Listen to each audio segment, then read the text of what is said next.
Hi, and welcome to Mad Media. This is Tony Crow, and I'm with Grimvera. We're going to be doing a continuation of Kakistocracy. This is part three.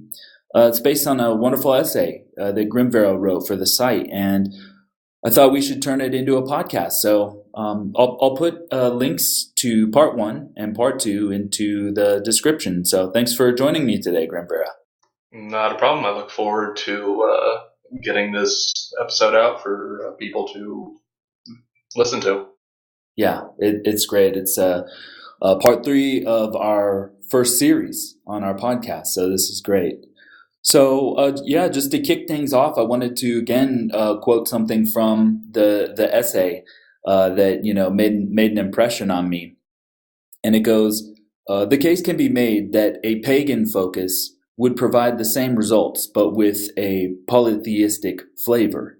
However, bear in mind that the unique beauty of European languages, arts, and society predate Christianity by centuries." And I thought that was great because it's so true. There was some culture and expression there before the Christians conquered Europe, and a lot of what was there was censored and removed, and people, whatever culture people had previously, they practiced it in private. Sort of like the Jews complain about the Spanish Inquisition.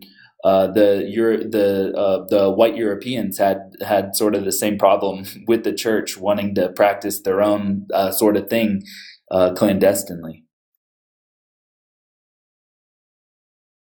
Yeah, and what's funny is even within major Christianic institutions such as the Catholic Church, take them actually as the example here, they are heavily influenced by pre-Christian Roman aesthetic, from the imagery of saints to the very architecture that they use. The traditional layout of a Catholic, cathedral with a big rounded off one end, if memory serves, was actually inspired by older Roman buildings that were kind of appropriated for the purpose of churches. So literally everything about Catholicism, from an aesthetic standpoint, not necessarily a purely spiritual one, is rooted in pre-Christian art and culture.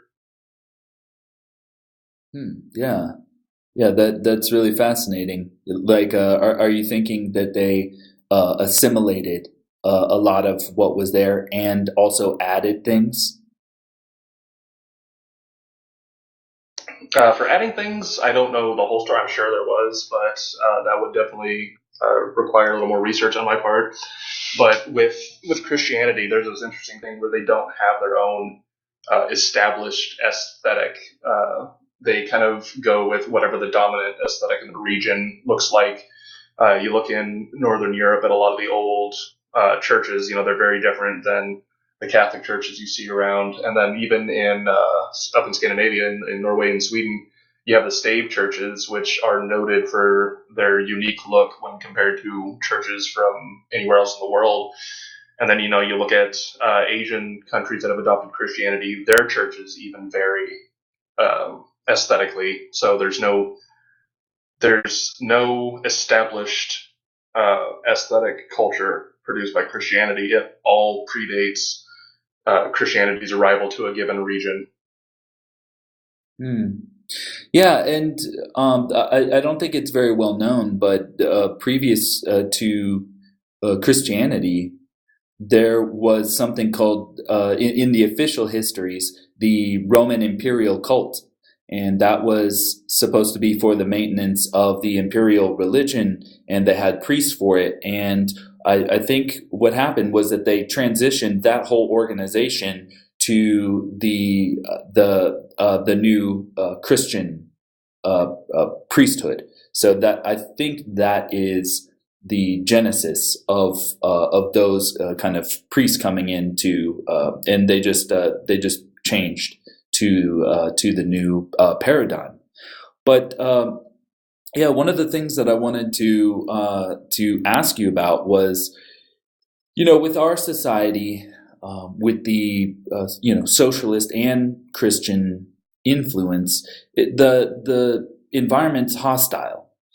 With the Kakistocrats getting in the way of us, or are they getting in the way of us expressing ever greater ideas with our language and art? Well, they try, and I don't think they're nearly as successful as they used to be with it. You have the stereotypical case of Southern Baptists or Catholic families being very against anything that strays away from Jesus. There's many jokes about it, right down to even in that Jack Black flick, Tenacious D and the Pick of Destiny, they have the entire opening sequence as a joke on this idea. But I think that they're starting to lose ground in that as people are continuing to step away from strict Christian dogma that claims that everything good about the West comes from Christianity, because you're starting to see more pagan themed art crop up. You're seeing outlets of art that don't adhere to Christian doctrine, or even Marxist doctrine, as closely related as the two are, because there's this big movement, the fash wave thing that kind of takes uh, classical art and mixes it with like the 1980s VHS aesthetic, and it was said, this is the new art being pushed by the alt right, and it's crappy and it'll fail, and lo and behold, it's still going pretty strong as far as I see it. So I mean, that's just one example of how people are starting to explore outside of established Christian doctrine in terms of aesthetic and art and what's allowed to think about, what's allowed to talk about, without going to what the left has done with their revolting art with paintings made of feces or statues of women squatting to urinate. It's kind of this new ish outlet that kind of breaks from both ends of that spectrum. Yeah, that's a good observation. I'd say the fash wave, Christian and pagan art, are very much superior to the Jewish liberal poop art that they're putting out there. How African lip discs are superior to poop art. Yeah, and yeah, the thing you mentioned with Jack Black and the kind of satirizing Christians, I think he's a Jew, so it probably makes more sense. And Meatloaf is a very spiritual man. He plays Jack Black's father in that opening sequence. But yeah, I think you're right. I think Jack Black is of Jewish ancestry. But I mean, the point still stands anyway. So. Yeah. Yeah, and then there was something I was wondering about, which is, can pagans help inspire people with their art, language, and the positive affection that they have for our folk? It's kind of refreshing. It's kind of nice to see that. Yeah, it is, especially with groups like the Asatru Folk Assembly that draws heat from every Marxist subhuman cesspool out there. They promote this idea of folk and family and racial allegiance and staying true to your ancestors and where your folk come from. So their entire organization is focused on that whole ideal, and they even come down to very strict requirements to be part of their group. But they're pushing a positive image as much as they can against an onslaught of negative media attention whenever media bothers. Um, but there's a lot of things that pagans can do. Keep pushing artwork, keep pushing folk stories and folkish music, and whatever art form you can. Uh, Draw people in with these fantastical stories that confirm, white existence and push away the idea of white guilt by showing how great our ancestry is, going back to, well before Christianity arrived, well before even the Romans started letting Jews into their country. It goes back thousands of years. And so anything that I see that pushes confirmation of oneself is definitely good for the movement. Yeah, definitely. Yeah, and people, making their drawings and sharing their art, incorporating themes like nature and animals. That's good. And like I was thinking that I don't think that nature and animals are a big part of Christian art. And it might be like I can remember family members who were Christian painting scenes, but it wasn't specifically Christian. But then another thing is the positive affections for our folk idea. And the reason why I thought that was kind of remarkable was that it's like I don't need everyone to say like, oh, our team is the best team, we are the superior team, or anything like that.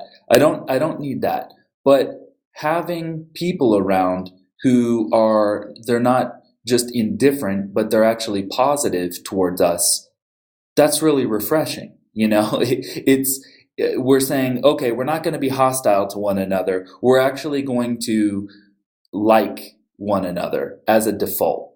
We're not going to see one another as enemies in our society. We're going to see each other as loosely extended family. We don't have ill will. We have these positive affections as a default. Now, you could obviously ruin your reputation with them, of course, but you at least you start out as you start out positive, and I like that sort of aspect of the explicit positive affections. Yeah, it serves the purpose of helping keep people grounded because, I mean, in the larger political movement, there's a lot of focus on, white identity and keeping ourselves going and existing. But there's more to it than just that. You have to know your history. You have to know where you came from. You have to know your heritage, your culture, for better or worse, if you are to truly have a sense of self. Because what's the point in pursuing these goals if we just let the very soul of who we are die in the larger political battle? It's not just about saying, no, we have culture. It's about more or less proving it by producing it. And you're starting to see a lot more of that crop up, especially, with other outlets such as Carolyn Emmerich's Volkish folklorist, and, there's with Runa, with what they do in Heilung, and to a little more popular degree, things like the Celtic women. There's all kinds of these artistic movements that are kind of pushing truly European and its heritage art and cultural works. Yeah, it's really important to do that. I had a discussion with somebody over here recently about sort of like the racial PR of people. And the idea behind that was that, for example, that Christians have by and large, have very positive views of Jews, even though the reverse is not true. And people generally, at least in the past few decades, had positive sentiments around Italians, Italian food, gangster movies, Italian festivals. There's this idea of positive racial PR, I think, is really important. And I think that the pagans are contributing a lot to kind of giving us a good image in that regard. Do you think that that's reasonable? Yeah, especially if you throw what the left has done with our culture aside, it's a very good thing. Of course, you have the efforts of the left to try to paint everything we do as white supremacists and therefore worthy of something being to be destroyed. They're pushing really hard with multicultural images and messages. And I watched a few podcasts. I think there was one by Mr. Colette and then a few others about how our culture and our history is being used to push us out of our own culture.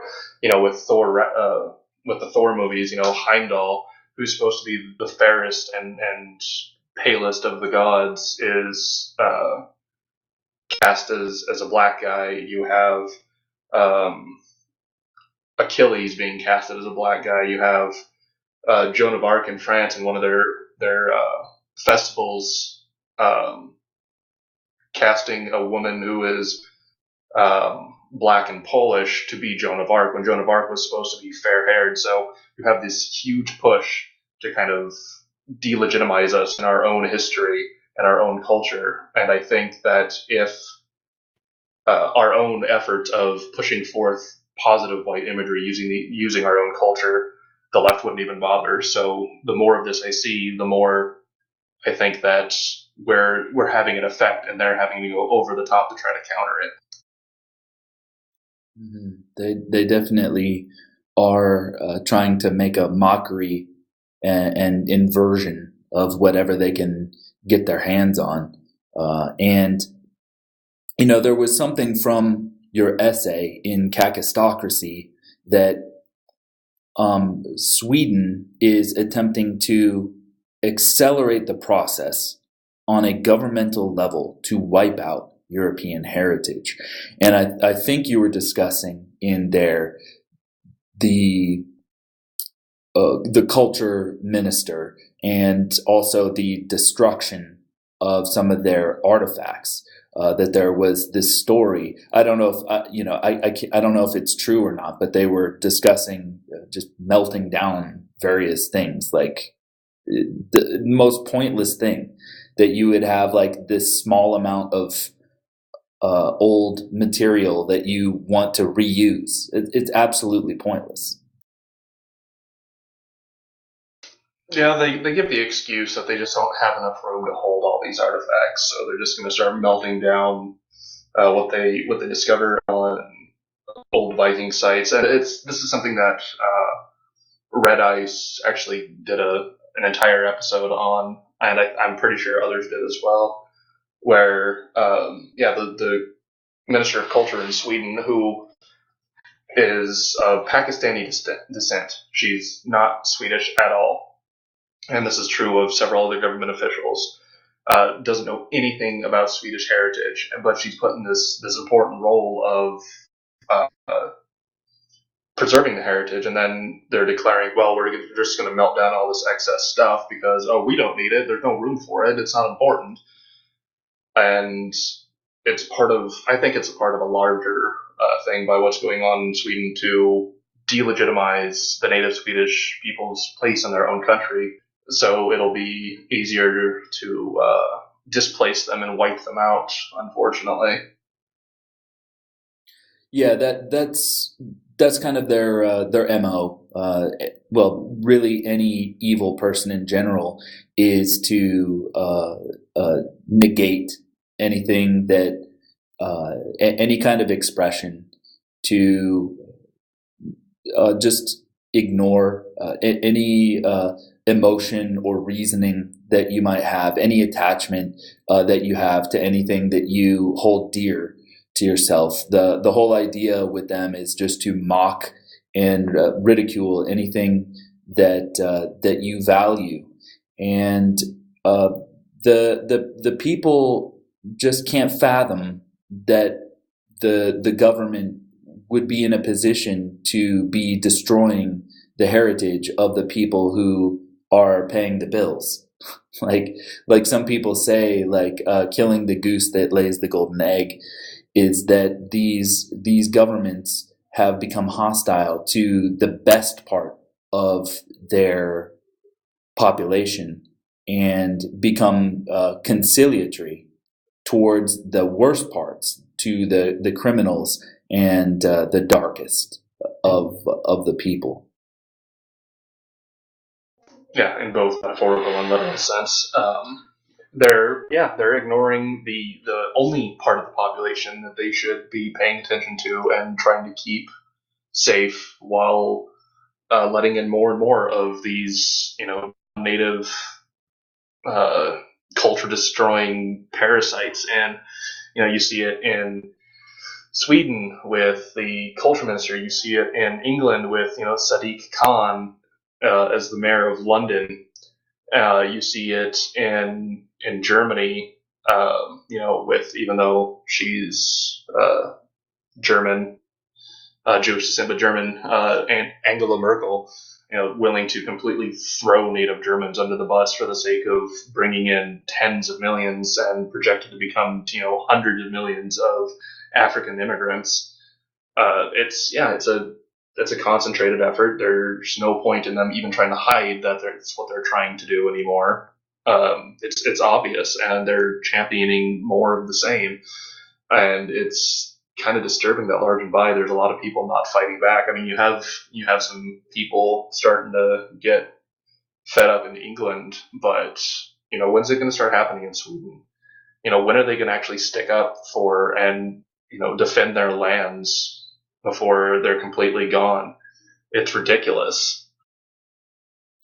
It truly is, and this is a critical weakness in human beings, actually, that they define morality by whatever the rulers say. The weakness in humanity is to defer to the rulers, no matter how wicked they become, and to defer to wealth and status above all reason. And those are the consequences that people face when they don't have any self-knowledge, when their consciousness is so low that they don't understand themselves, and they don't understand or accept rational principles.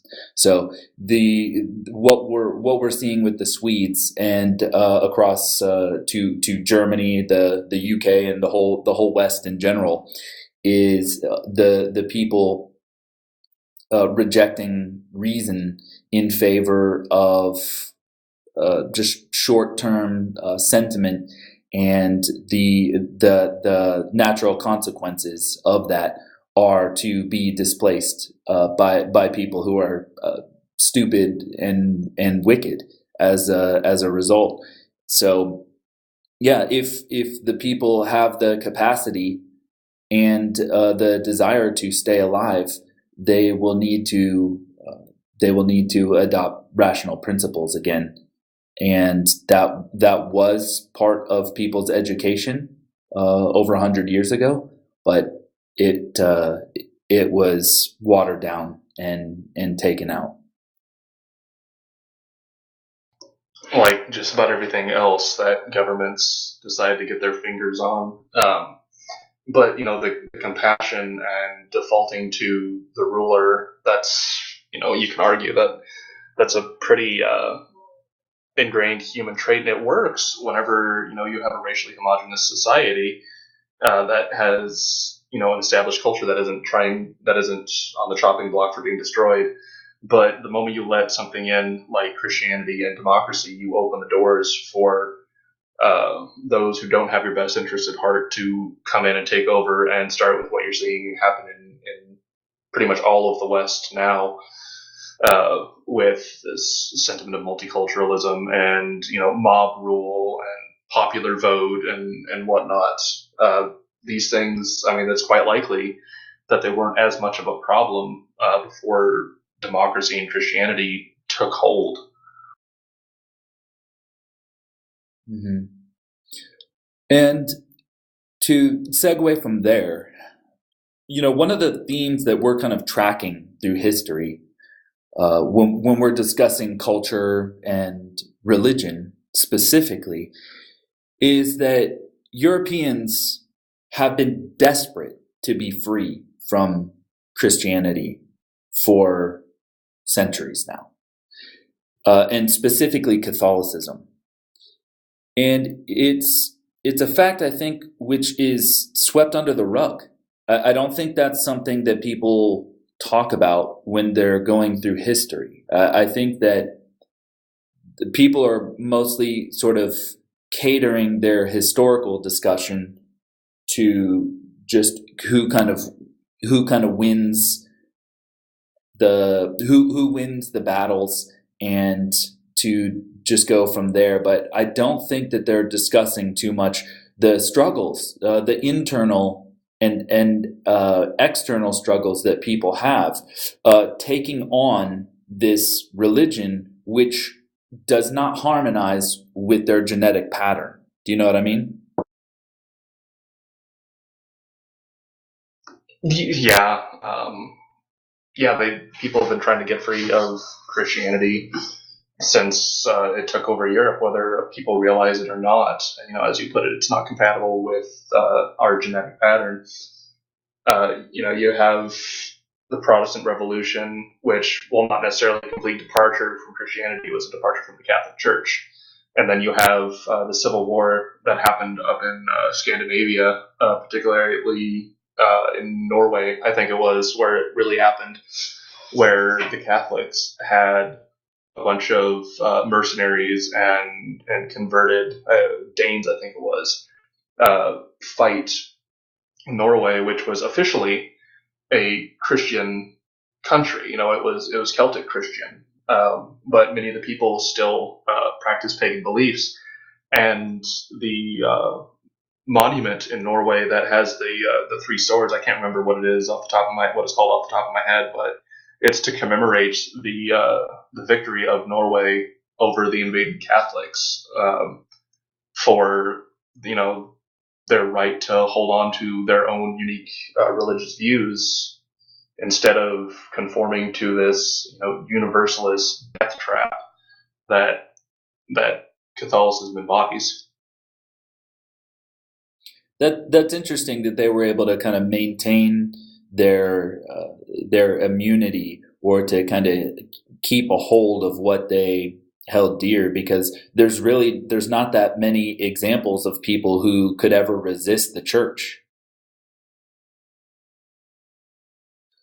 But no, it's a big deal that they resisted, because like you just pointed out, how many people have successfully resisted the Catholic Church when it decided to get serious? Well, the example you gave is probably the only one that I know of, and then the Jews to some degree. But even the Jews have had their religious books and writings and teachings and history perverted by the same force working behind the Catholic Church. But beyond that, the desire to be free from Christianity, from what I could tell, it's so strong that you have movements through all of Europe, from theosophy to and theosophy was the group, the Theosophical Society, created by Madame Blavatsky, which people might have heard of. And then there was a disciple of hers, or a member of the Theosophical Society, Rudolf Steiner, who created anthroposophy.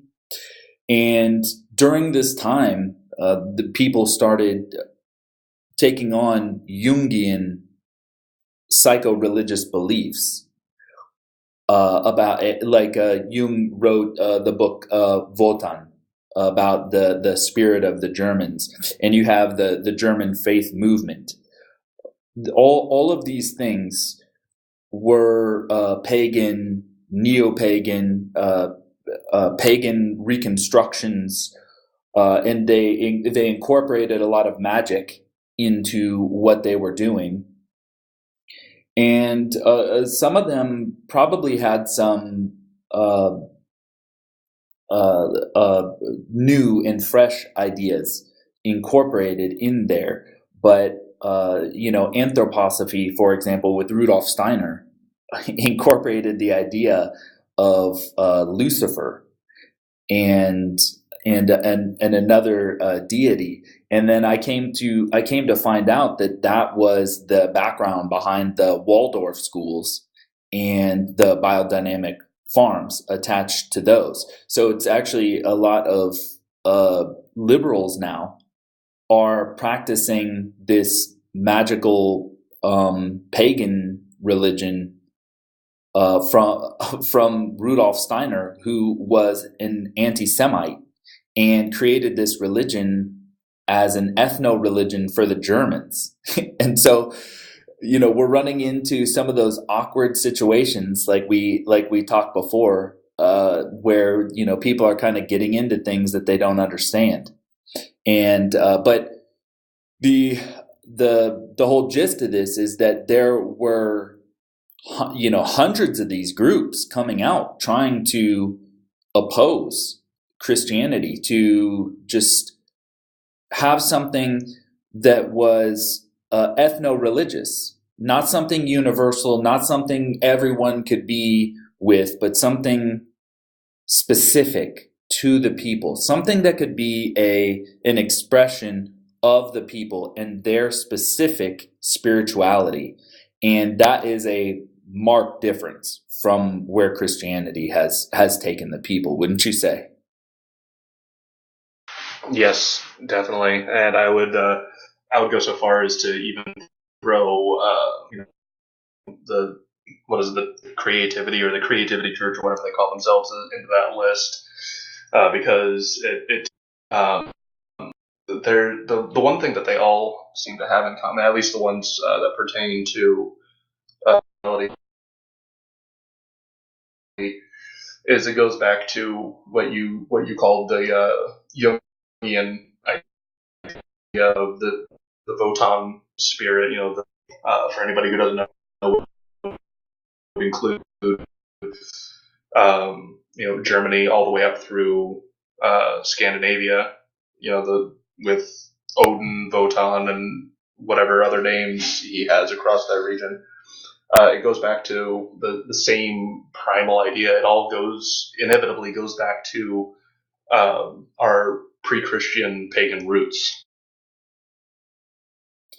Yeah, that's the idea that I think they were trying to convey, is that they needed to have some kind of connection to the self, and to like Europeans cherish their mental abilities, and so they wanted to be able to incorporate their physical strength with their mental faculties, and then also tie it back in to their race.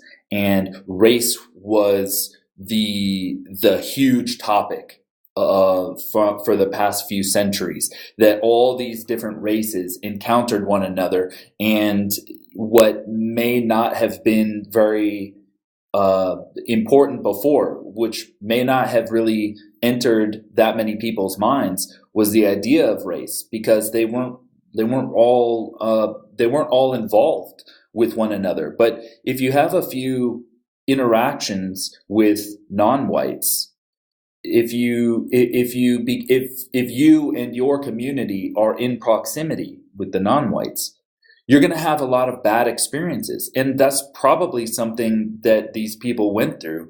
There was so much more anti-Semitism in the past than anyone can ever imagine.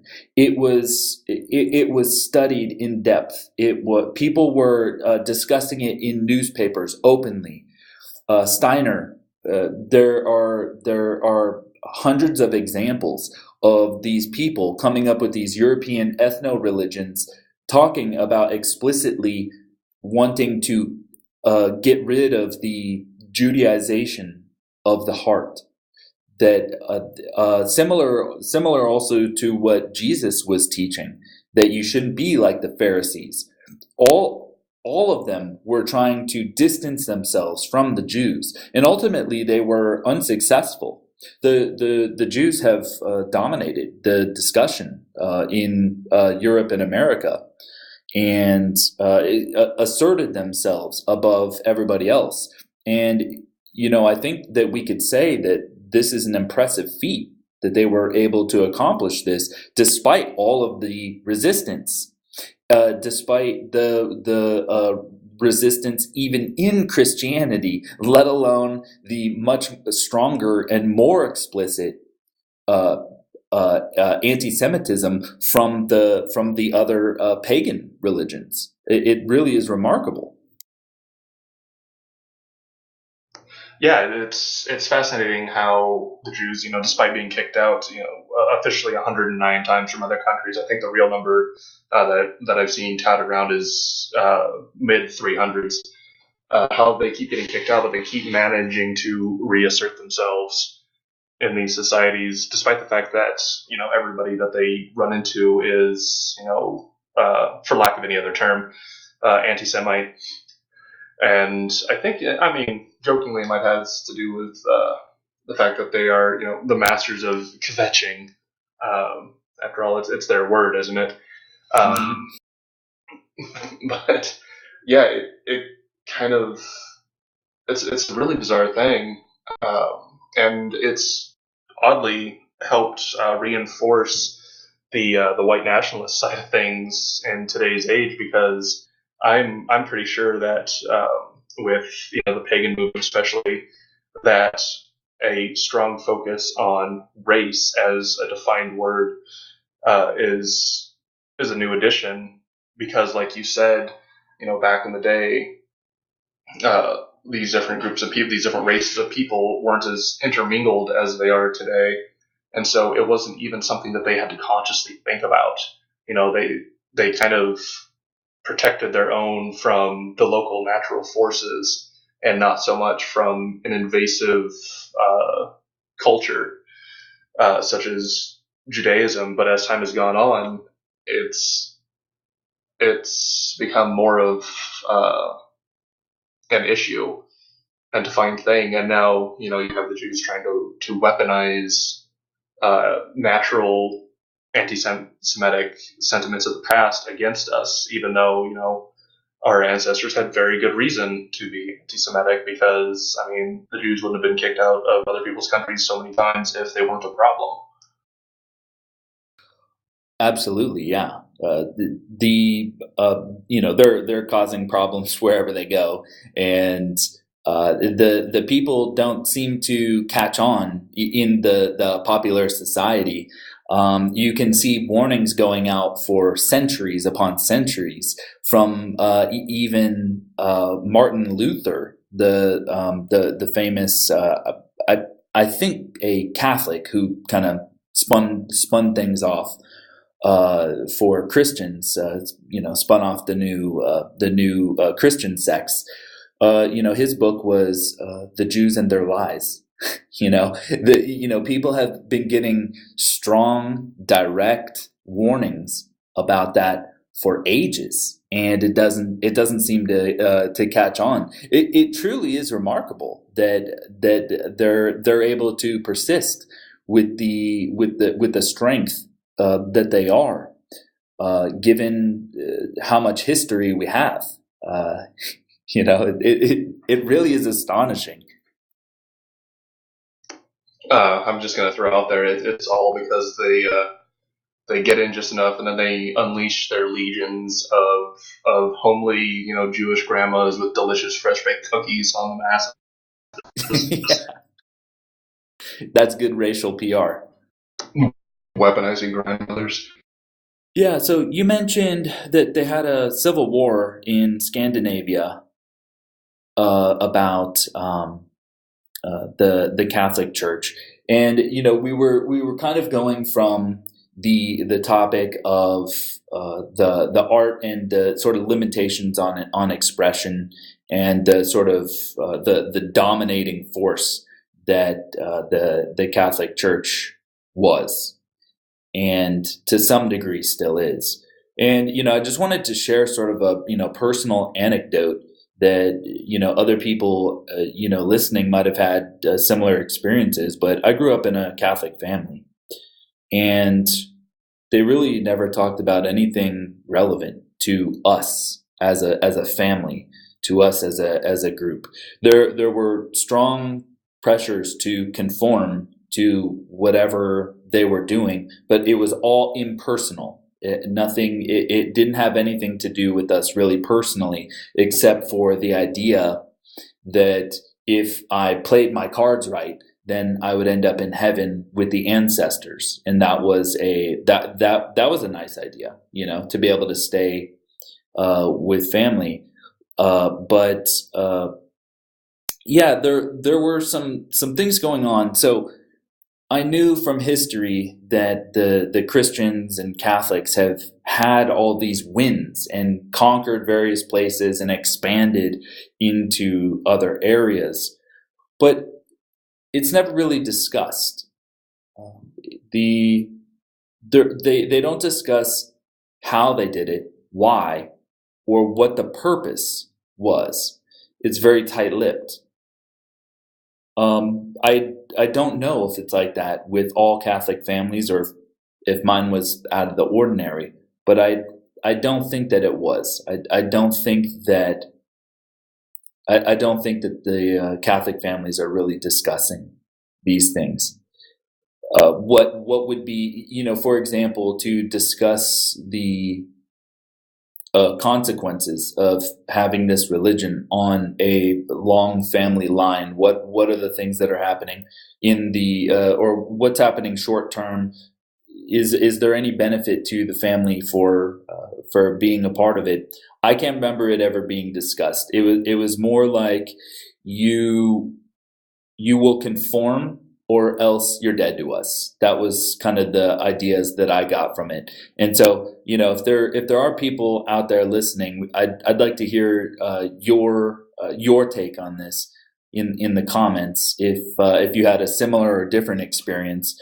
But yeah, that was my experience, was that it was strictly hierarchical and there was no possibility of dissent. Oh, that's because the entire thing, Protestant and Catholic alike, are built on the idea of, what we've been talking about for the past few episodes, is the Kakistocratic ideal, rule by the masses, rule by the dumbest.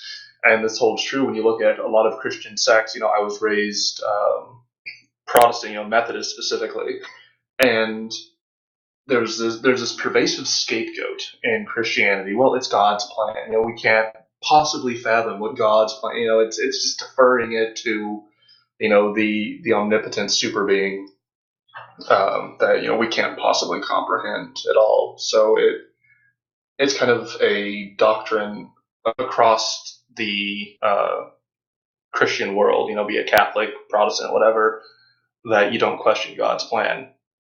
So there's no accountability for any of these, especially when it comes to what has Christianity done. It's brought in multiculturalism. Well, it's God's plan. Well, if that's the case, I don't want to be part of God's plan. I want to know what's going on here. I don't want to just scapegoat it out to some incomprehensible divine plan. So I don't think your case is a one-off. I don't think it's a one-of-a-kind thing. I think it happens to a lot of other people. And people in the comments, correct me if I'm wrong. If you've had opposite experiences, by all means, tell us. Hell, email me. Grimvera at madopmedia.com. Tell me where I'm wrong, and I'll address it later. But I think it's kind of a consistent across the board thing, where this personal accountability is set aside, with the exception of your personal connection with Jesus, as a lot of Protestant sects have. But yeah, I think it goes back to this doctrine of divine scapegoating.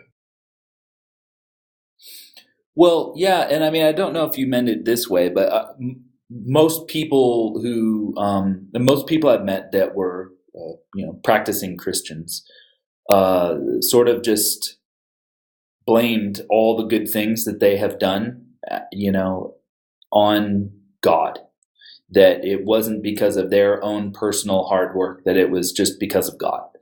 And it's not true. Not everybody, not everyone does the right thing.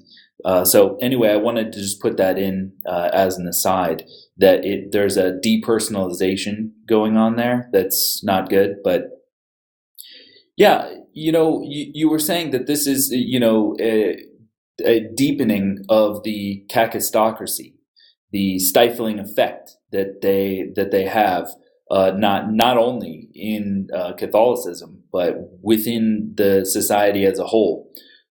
The idea that people have is that there's this body of knowledge and you can just never change it. You can't fundamentally reassess anything. You can't take a principled approach. You can't use the first principles as taught in just basic philosophy, in truth seeking. So I don't know what the I don't know what the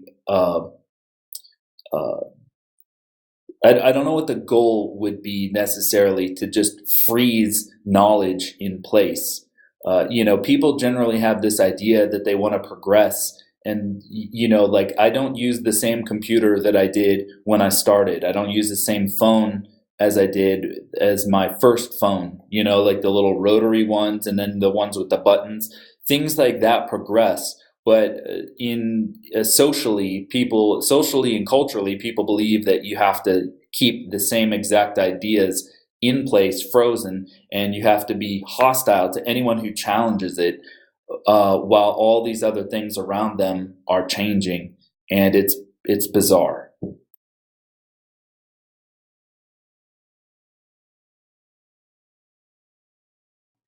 Yeah, it is. I mean, there's a saying that I like to refer to every now and again, and it's have an open mind, but not so open that your brain falls from your head. Um, it's good to have something stay relatively static if it works. If it's what's working, if it's what's functioning, if it's what's keeping you going, then I mean, there's little reason to go out of your way to change it. But if new information comes in that could modify the idea or modify your ability to keep going, go for it. Um, but there does have to be a certain reverence for an established order of things. Just sorry liberals, Marxism isn't it, and sorry Christians, I'm pretty sure Christianity isn't it. But yeah, you got to have an established standard, but be flexible enough to modify it when the situation calls for it.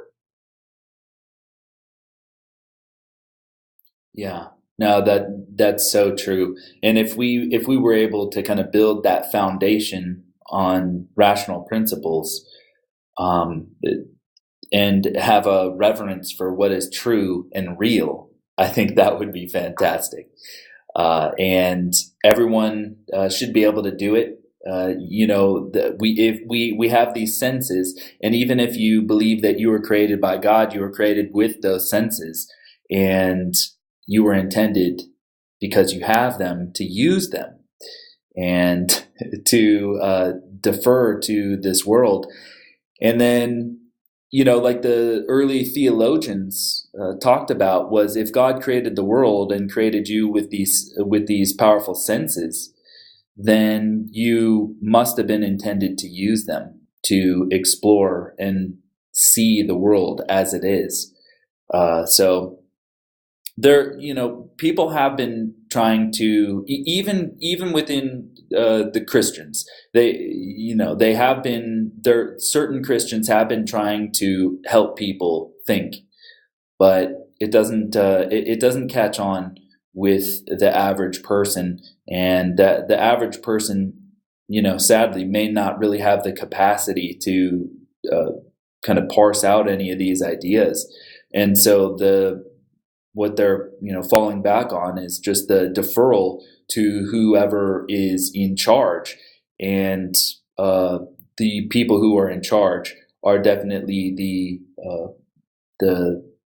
the Kakistocrats, the rule by the stupid at this time. So we have this very, very difficult situation where the people in charge and the people who can't think are cooperating very strongly against anyone who can think. And I think that's a huge reason for the hostility, and it's definitely unsustainable. I mean, as uncomfortable as it is for us, it's not something that can continue forever. So yeah, I mean, at least we can look forward to a time where it does come to a conclusion, whatever that conclusion is. Yeah, everything has an end. We just have to anticipate the path we're going, look at the path we want, and try to take measures to reach what's preferred over absolute destruction. There's a lot of talk lately in the U.S. about, preserving the values of the United States, preserving the Union, and then there's those that want to see it destroyed. Well, I don't think that those are the two absolute positions. There's kind of the in between. What I like to see this country keep going and stay healthy. Yeah, I would. It's not perfect, but margin by the United States is better than a hell of a lot of other countries. Even in its constitutionally crippled state, with constitutional rights being perverted and violated and just outright misinterpreted. But at the same time, I wouldn't completely fall apart if the country did. There has to be a contingency of something to fill the gap in the case of the country falling, instead of preserve it at all costs or die. It's something that you see with other people too, like Billy Roper. I mean, I don't know his personal outlook on the United States as it exists, but he's preparing for what he calls the balkanization of the United States. So I think there is a third view of yeah, it's worth trying to preserve, but if it doesn't have a contingency plan, have a fallback plan, and don't just say that you seek the country's destruction for the sake of seeing it destroyed. If it ends up being fractured, destroyed, we have to decide what path we want it to take. We don't want it to fall to absolute Marxism or Marxism at all, for that matter. But if it ends up failing, then there will be things that need to fill that space, and we need to be ready to make sure it's filled with something that's in our interests, instead of the interests of Jewish Marxists and globalist cuckolds. Yeah, yeah, yeah. We definitely need something that we can survive. And one of the themes that I want to keep talking about on our show is that winning doesn't mean dying in a war.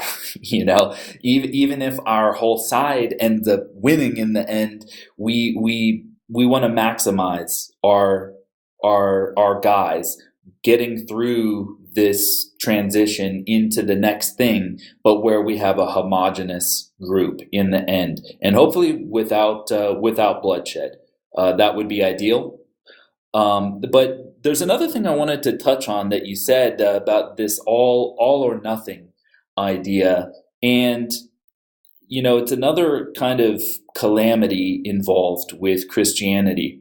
When they came in and dominated Europe with Christianity, many people, many Europeans, went over to them, and others did not. And we had a similar situation in China that caused a very large problem. And it was, I think, around the middle of the 19th century, there was a guy who declared himself like the new Christ, the brother of Jesus. And I think earlier you called him like the rice Jesus or something. Yeah, show prep, rice Christ. The rice Christ. Yeah, well, the Rice Christ gained tens of millions of followers among the Chinese. And there was another faction opposed to that that really didn't want that. And a total hell unleashed because of this. Because I think there's something with the Chinese where they must all conform to the same thing or else there's hell to pay. And they ended up wiping out about 50 to 150 million Chinese in what they called the Taiping Rebellion. And it was a civil war. Historians call it a rebellion, but it was a large scale civil war, and so many people perished. Probably through famine and war alike, as is usual. But it demonstrates sort of some of the consequences that can come when you take your culture and your religion, which is based on a certain kind of idea, and you transpose it, you put it onto other people. And the Europeans, they went around the world. They conquered. They were the highest status, the highest power people around. And these Chinese were in awe of them. And they hurried, they rushed to take on this identity, the same way as the Japanese, the same way as many other people. Before they knew what was going on, many people were rushing to deify these Europeans who came around, who were dominating. And the cost to the Chinese was extreme. And that's just one example of many, that when these people convert, there are wars. And this doesn't seem to even enter the consciousness of any Christians that I've ever met, the actual true history and the cost of doing these conversions. And yet they're still doing it around the whole world. And the Africans are now complaining that Christianity ruined Africa. Not that we put much stake in that, but they might be kind of having a feeling or an instinct that this is not from our people. This is not from our genetic pattern. It's foreign, it's alien, and wherever it goes, there's a certain type of person who rejects it, no matter where they go. And that is, I would say, a central but usually unspoken theme of Christianity. Yeah, it is. Africa's problems go far deeper than that. I mean, I don't know how much they're complaining about what Islam has done to their continent or what Judaism has done to their continent. Both of those, by the way, heavily involved in the slave trade, with Islam still heavily involved in the slave trade. But yeah, everywhere these Abrahamic religions go, they bring untold war. I mean, you're going to have war and conflict no matter where you go on the planet, because it's ultimately part of being human. But the biggest wars in history have large and by been in the name of the Christian God. Even within Europe, post conversion, it wasn't all butterflies and rainbows and unicorns and pots of gold. It was different groups of Christianity fighting, not so much for just purely land and resources, but on minor theological differences. So it didn't really change anything from that perspective, but the wars seemed to get bigger as time went on, and it's ultimately accumulated in the persistent war in the Middle East, which, when you get right down to it, it's all about theology.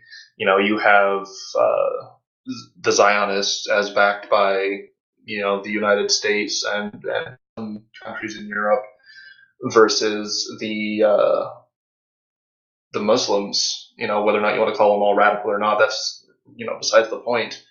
And it ultimately boils down over theological difference. So it's a region that just its primary export is conflict and suffering. It seems.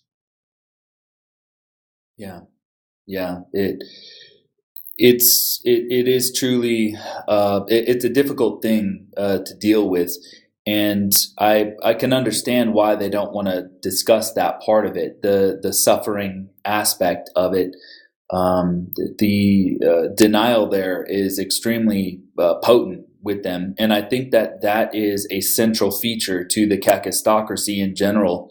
And you could draw a parallel between this pushing forward of the Abrahamic religions with the inability to introspect. You can't see yourself, you can't see the consequences of anything that you're doing, and that is that's like the people deferring to the either Jewish rulers or the Judaized goyim who are pushing these things forward, and it's not harmonizing with life at all. It's actually in opposition to life. It's in opposition to the self and to the spirit of the European people, because the European people were a type of person who craved a connection to the self and to others in the community, to have both of those things. And it was the idea behind the raising up our consciousness was that was a part of our identity. If you look in history, whether it's accurate or not, some of the most revered people like Socrates and others, other figures within religions were people who encouraged others to have some kind of knowledge of the self, some awareness of what is happening inside, so that we know our motives, so that we are not projecting our sort of unconscious needs onto others. And that really is the parallel there with the Christians goes to the government and the liberals. You see them just pushing through this ideology, no matter what the consequences are, no matter who's hurt in the process. That the most important thing for them is that you just ruthlessly apply your ideology to all people in all places, and nothing else matters to them. And it's some parallels in popular parallels in the pop culture would be like the Borg from Star Trek. And can you think of any others? I don't know, pod people maybe. Yeah, there's others where people get taken control of by machines or become machines, but it's this ruthless and impersonal pushing forward of an agenda that doesn't benefit you. It benefits just some of the rulers, but people just keep pushing it forward no matter what, in an unthinking way and in an extremely hostile way. And I am looking forward to the day where people can stop that and begin to develop a connection again with themselves and their community, and begin to start raising their consciousness again. Because we, even with our technology and the internet and all the things that we have, we really still are in a dark age. Yeah, today now, more than ever. Although I think, overall we're starting to head in the right direction of coming out of it. But all this talk, of conforming to an idea at all costs, it's something that it's kind of ironic when you look at it from the Christian nationalist perspective, particularly the ones that claim that they're the most pro-white, pro-European, when they put the same toxic, parasitic, encroaching theology that's caused so many problems, and come from the same region as Judaism. They're claiming one thing, but they're pushing something that's a complete opposite. They're pushing spiritual Marxism as they try to say that they champion, a step away from Marxism, and it's surreal and weird. And I think if that part of the white nationalist movement overall can be addressed, then we will start to step out of this dark age at an accelerated rate. But it probably ultimately does involve abandoning anything that comes out of the Middle East entirely.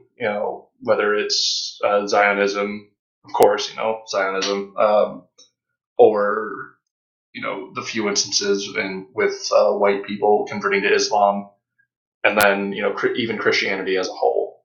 It comes from an alien region with values and history that does not match up with ours. And so if we're going to return to the family, the folk, the local community, with where our roots are, where our history is, who our people are, it will involve completely abandoning the alien Abrahamic ideologies, whatever form they take. Yeah, definitely. So when I was reading your essay on Kakistocracy, you were talking about this idea that Catholicism opened up the West to multiculturalism and democracy. And so I was wondering if you'd be able to kind of expand on that idea and kind of tell us how that could have happened. Well, if you look at the similar origin of Christianity and communism, they both go back to the Jewish faith and the Torah and or Old Testament and Jewish history. And so you have Rome. They start letting in Jews, and eventually they convert to Christianity, and it kind of gets the ball rolling on this whole idea of Kakistocracy. And then you have within Christian doctrine, accepting everybody as your brother. There's no unique peoples in the world. They're all one people under God. So it's love your neighbor as you love thyself. And that's not talking about, who lives in the next door down, although you could definitely apply it to that. It's talking about like which peoples live next to yours. I mean, in Rome's case, it was the other countries along the Mediterranean and then into the Middle East. So people with alien ideas, it was putting forth this idea of multiculturalism by accepting them and converting them to the same faith that managed to take over your own people. And it goes back to abandoning your own culture. I mean, I've seen all kinds of people saying, including priests and whatnot, saying, screw what my ancestors believed, screw what my own history is. It's all about the Word of God. It's all about this alien faith. It's all about Abraham and his God. It's all about Christ. It's all about Zionism and Israel and Jerusalem. Everything else be damned. It's this multicultural ideal that we are all one under this one being. There's no uniqueness. We're all the same under this one God. So if that isn't the root of multicultural rhetoric, I don't know what is.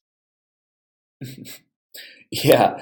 I mean, that's really the Eastern idea that they're all one, right? Because they don't have the same sense of individualism that people from the West do. And I think that's one of the defining features. Like if you look at all these libertarians, they're mostly white, and they just kind of cherish the fact that they are an individual and stuff like that. That is like the major focus of the white European. While with the Eastern mysticism, it's all about all people conforming to the very same the same set of rules. And another thing that happened with them, if history is correct, that the Jews suffered plenty of military losses, to the point where they, to the Europeans, and they were kind of forced to comply in certain areas, and so part of them go underground, and they develop this fantasy that God or Yahweh or Yehovah, whichever one it is going to deliver them from their enemy. That they have these elaborate stories about how their own God is some kind of force is going to defeat their enemies. Now, they definitely don't rely on that in reality. They're all fighting uniformly toward pretty much the same end. But it is a really fascinating thing, that idea, or the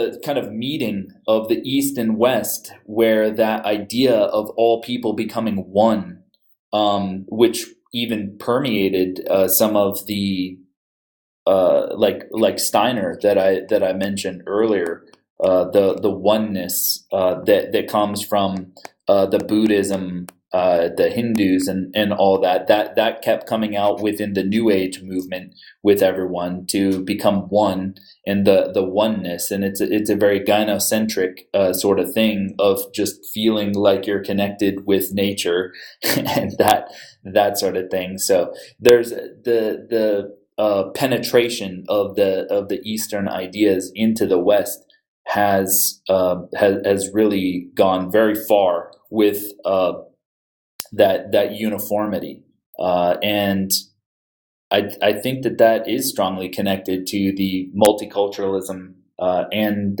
democracy, which is totally in opposition to our genetic pattern, which is about being an individual and being personally powerful, not relying on the deities to do your dirty work. That you and your group would go conquer, not that you're not waiting for a spirit to do it for you. Yeah, and more to the point, I mean, it seems to be more of a Middle Eastern ideal than anything else, because if you look at a map and you put the Middle East, in the middle, you have this idea of conformity and centrism and everything else but must bend to us right there in the middle. But as the more you go out from that, you tend to see more of a philosophy, and this manifests in a variety of ways, as you see in different cultures, where it's about individual merit within the society. So it's the individual makes the society better when he betters himself. Yeah, that's a real strong idea, and the kind of thing that was building trust, like what we were talking about earlier, of not having just an immediate hostility to everyone around, but kind of viewing each other as family. And that's not something you can have in a multicultural society. You can't have this automatic trust and and some positive feelings when people look so alien to you. You and probably people out there have probably seen when you go into crowded spaces in cities where there's lots of non-whites, and you start getting dirty looks. It's not personal to you. It's just because of the team you're on that you were born into. And you'll start getting dirty looks from people, or they'll just be indifferent, or there's not a warm, welcoming sense with that.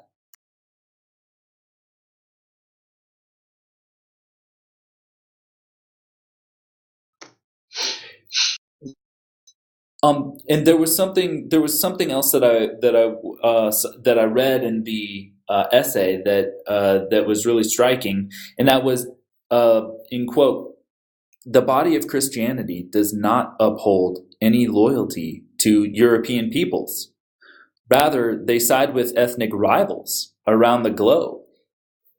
And I mean, that was that was really interesting to read, in combination with them placing non-white pastors into churches now. Yeah, it's part of the multicultural push that you see everywhere else. You're starting, even at, I think that was the royal wedding. There was a black clergyman that was up there and gave a rather incendiary speech. It's just terrible. Push that agenda at all costs. Yeah, and to follow with that, you wrote, "The Christian churches of the West have almost uniformly taken a pro-Israel stance, even as such a stance flies in the face of what are the best interests of the white nations." And it's so true. The Christians have such positive sentiments for the Jews when that's not being returned, and they're sending tons of money over there, and politicians have to sign these pledges, pledges to Israel that you're always on their side, and you have to sign those pledges in order to get your campaign funded by the establishment. So it's a really difficult thing that they have sided with our enemy, who intends for us to be destroyed by vampirism. Yep, and it's been proven over and over again in Iraq, in where was it? Gaddafi, Libya, and now you're starting to see it in Syria. Everywhere that the state of Israel points and whines in it with its nasally tone, they have the U.S. go and fight their battles. And that's going back to what you said earlier about how despite the losses they're taking, maybe they're done taking losses, they just have us fight everything for them. They just have to point their finger and cry about it. And ultimately, yeah, you don't see anybody in politics, particularly on the conservative side of things, being uplifted and receiving funding unless they go out of their way to say that they're pro-Israel. And it's like, well, why don't they have to go out of their way to say that they're pro-U.S.? Why do they have to say that they're for this foreign country? And I mean, even some of our politicians have dual citizenship. Dianne Feinstein, that horrible troll of a woman, has U.S. Israeli citizenship. She doesn't, they're not forced to declare loyalty to anybody but Israel, even if they're working within our government. And it's insane. It's intolerable.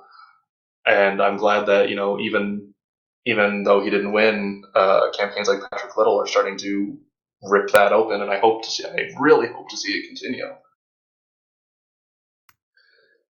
And I think it will. There's so many people. You and I have sort of learned what's going on. We've become aware, and we are discussing it. More and more people are discussing it.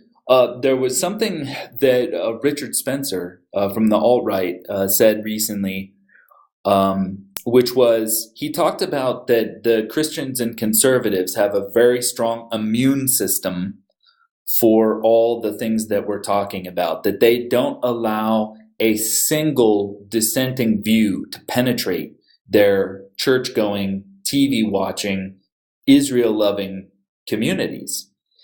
And they don't encounter anything we're talking about, and as soon as they hear a mention of it, it disappears from their mind immediately. And whoever said that is shunned. And I don't see that as something that can continue. The church does not have the same base as it used to. The conservatives do not have the same base either. The liberals, their numbers have swelled, and they intend to keep swelling those numbers and bringing in as many people who will vote for them, foreigners, foreign and domestic, as they can, while simultaneously educating the youth to defer to liberal power. So I don't see the Christians and conservatives holding on. I think that their grip is going to loosen in the face of all the opposition out there. It's kind of an ironic juxtaposition if you look at what's going on in U.S. politics, because the liberals keep saying there's a blue wave coming when all their supposed evidence for that is laughable at best. So I think a lot of their base growing is in these churches, as you pointed out. My sister-in-law watches this online mega church. I can't remember what it's called off the top of my head. I don't really give a damn. But yeah, they push this idea of multiculturalism even further in the churches. So I think that the modern churches are finishing their metamorphosis into the spiritual tool of the left, which would mean that pagan movements, it's even more crucial that we get word out there and try to bring in more and more disenfranchised whites, more and more people who are against what their churches are doing with promoting the LGBT agenda and whatnot. Use that as an advantage to bring more of our people back to our own spiritual roots. And yeah, they use these mega churches to have people tune out to what's going on in reality. They go back to the scapegoating, leave it in God's hands, and people just become numb, just throwing their hands in the air, praising God, but are otherwise numb, saying that, it's for God's plan, everything will turn out for the best, and they don't lift a finger to counter it. Yeah. And, while we're wrapping up here, do you think that there's any hope that Christians can go through like another Reformation to where they become exclusive and pro-white and sort of stop cucking? I really don't see it happening. You have people interested in restoring Catholicism to its former might, but I think Christianity will always be subject to the toxin of multiculturalism because it's a core part of its doctrine, and to get rid of that would be to continue the picking and choosing that you see a lot of Christians do when they try to prove something in the Bible as being true. When anybody who's educated can look at another verse in the Bible that says the exact opposite. But it will continue to self-fracture if it tries to reform, and it will continue to weaken its position. And it will always, like I said, be subject to going back to the multiculturalism that it's been pushing since day one. So I don't think any kind of reformation will help. Yeah, I probably agree with that, and the liberals are extremely hostile to Christians as well as the Jews and the Muslims. They have so much opposition. It would be a miracle, right, if they can hang on. And another possibility for them is that they kind of explode in anger and sort of just take over. So people should watch out for that as the hammer comes down on the Christians from all sides. And um,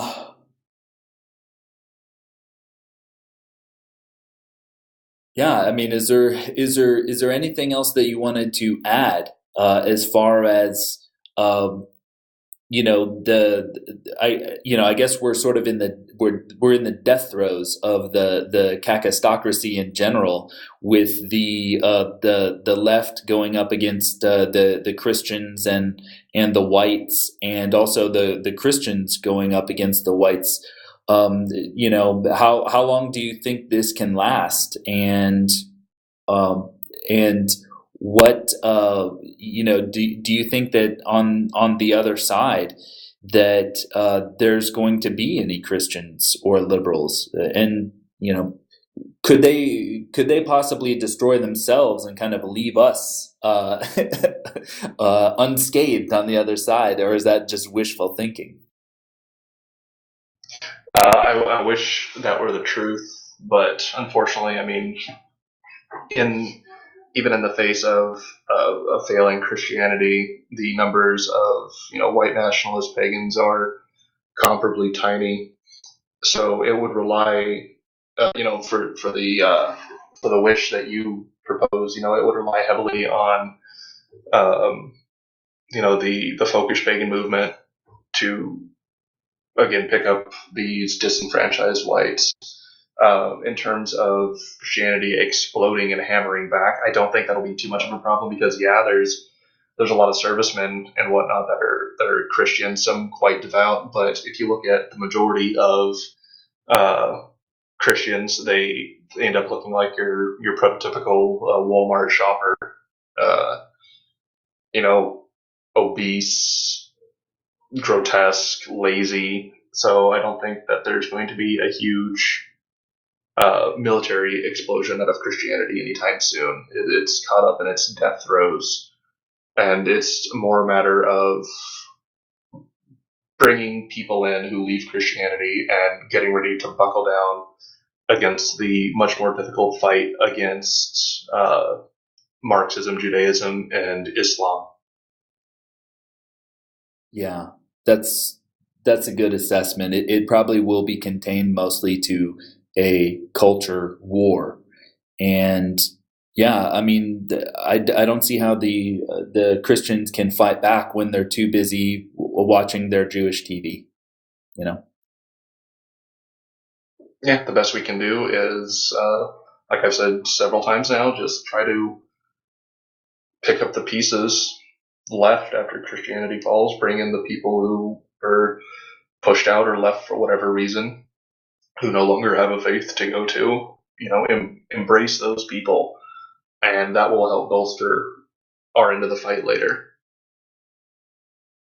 Yeah, yeah. Well, thanks a lot, Grimvera, and for everyone who kind of tuned in to this episode. It was really great to go through Kakistocracy, the essay, and then kind of turn that into these episodes.